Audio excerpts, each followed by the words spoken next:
कहते हैं, औलाद माता पिता का भविष्य होती है, लेकिन शास्त्रों में एक गहरी बात लिखी है। कभी कभी माता पिता के कर्म ही अपने बच्चों का जीवन कष्टों से भर देते हैं। आज हम उन 4 कर्मों की बात करेंगे जिनसे जन्म लेने वाली संतानों को जीवन भर दुख सहने पड़ते हैं। हमारे प्राचीन ग्रंथ जैसे गरुड़ पुराण और आयुर्वेद एक गहन सत्य को उजागर करते हैं। गर्भस्थ शिशु केवल एक शरीर नहीं, बल्कि एक चैतन्य आत्मा है जो अपनी मां के हर भाव और आसपास के वातावरण से सीधे तौर पर जुड़ा होता है। गर्भकाल के 9 महीने शिशु के लिए इस संसार का पहला परिचय होते हैं और यह परिचय मां के अनुभवों से ही बनता है। कल्पना कीजिए एक ऐसे घर की जहां गर्भावस्था के दौरान निरंतर झगड़े, तनाव और नकारात्मकता का माहौल है। जब एक मां मानसिक पीड़ा से गुजरती है तो उसके शरीर में उत्पन्न होने वाले तनाव के हार्मोन, जिन्हें कॉर्टिसोल कहते हैं, गर्भनाल के माध्यम से शिशु तक पहुंचते हैं। ये शिशु के कोमल मन पर एक अमिट छाप छोड़ता है, उसे जन्म से पहले ही असुरक्षा और भय का अनुभव कराता है। शास्त्र स्पष्ट रूप से कहते हैं, कुंठा में जन्मा शिशु जीवन में संघर्षों को आकर्षित करता है। इसका अर्थ है कि गर्भ में मिला तनाव बच्चे के अवचेतन मन का हिस्सा बन जाता है, जो उसे जीवन भर बेचैनी, डर, आत्मविश्वास की कमी और रिश्तों में कड़वाहट के रूप में परेशान कर सकता है। लेकिन इस स्थिति को बदला जा सकता है। यदि घर का माहौल तनावपूर्ण है तो माता पिता को सचेत रूप से इसे सुधारने का प्रयास करना चाहिए। पहला उपाय है प्राणायाम और ध्यान। मां द्वारा किया गया शांत मन से प्राणायाम शिशु तक शांति की लहरें पहुंचाता है। दूसरा, सकारात्मक संवाद। पति पत्नी को आपसी मतभेद भुलाकर गर्भस्थ शिशु से प्रेम पूर्वक बातें करनी चाहिए। और तीसरा, मंत्र जप। एयूएम नमो भगवते वासुदेवाय जैसे सरल मंत्रों का नियमित जाप घर में एक दिव्य सुरक्षा कवच बनाता है, जो नकारात्मक ऊर्जा को दूर रखता है। महाभारत में भीष्म पितामह ने शरशैया पर लेटे हुए एक गहरा सत्य उजागर किया था। उन्होंने कहा था, अशुद्ध धन से पली संतति कभी सुख नहीं देखती। ये एक शाश्वत नियम है जो आज भी उतना ही प्रासंगिक है। जब घर में आय का स्रोत धोखा, ठगी, रिश्वतखोरी या किसी का हक छीन कर बनता है तो वह केवल पैसा नहीं होता। उस धन के साथ उस व्यक्ति की पीड़ा, उसकी बद्दुआ और एक भारी कर्म का बोझ भी घर में प्रवेश करता है। सोचिए, किसी जरूरतमंद का हक मारकर या किसी को धोखा देकर कमाया गया पैसा आपके परिवार का पोषण कैसे कर सकता है।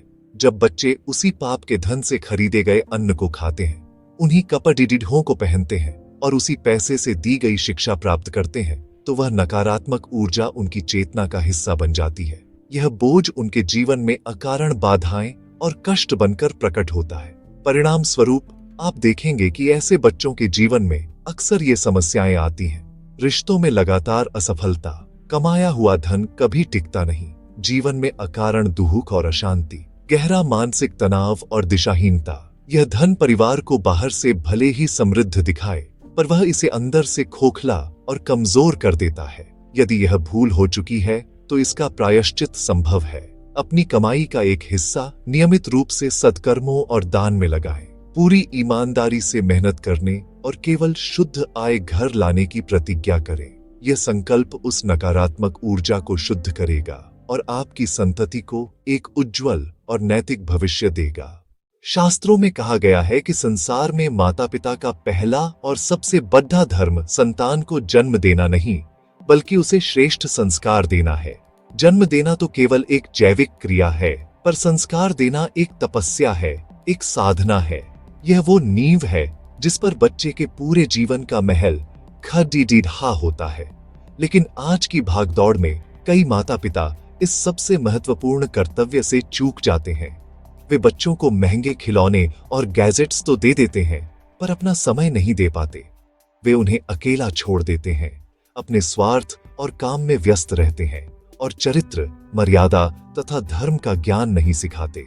संस्कार देने का अर्थ डांटना या सख्ती करना नहीं है। इसका अर्थ है प्रेम से अनुशासन सिखाना। रात को सोते समय उन्हें वीरों और संतों की कहानियां सुनाना, ताकि उनके मन में अच्छे आदर्श स्थापित हों। इसका अर्थ है स्पष्ट सीमाएं तय करना, ताकि वे सही और गलत का भेद समझें। इसका अर्थ है उनके साथ बैठकर भोजन करना, उनकी दिनचर्या के बारे में बात करना और उनकी समस्याओं को धैर्य से सुनना। जब बचपन में संस्कारों की यह खाद नहीं मिलती तो संतान की जड़ें कमजोर रह जाती हैं। फिर बड़ी होकर वह गलत संगत, गलत फैसले और गलत रिश्तों के जाल में आसानी से फंस जाती है। और तब माता पिता पछताते हुए कहते हैं, हमारा बच्चा ऐसा क्यों बन गया। सत्य तो यह है कि दोष उस बीज का नहीं बल्कि उस माली का है जिसने उसे सही समय पर सींचा नहीं। दोष उसी नींव का होता है जो बचपन में कच्ची रखी गई थी। पुराण कहते हैं, जिस घर का कर्म दूषित हो उसके द्वार पर सुख टिकते नहीं। अगर कोई माता पिता बुजुर्गों का अपमान करते हैं, गरीबों को दुख देते हैं, नारी का तिरस्कार करते हैं, ईर्ष्या या घृणा फैलाते हैं, तो उनकी संतानों का भाग्य भी ऐसे ही नकारात्मक परिणाम लेकर आता है। संतान अनजाने में माँ बाप के कर्मों का बोझ ढोती है। संतान का जीवन केवल उनके कर्मों से नहीं, माँ बाप के कर्मों से भी बनता बिगड़ता है।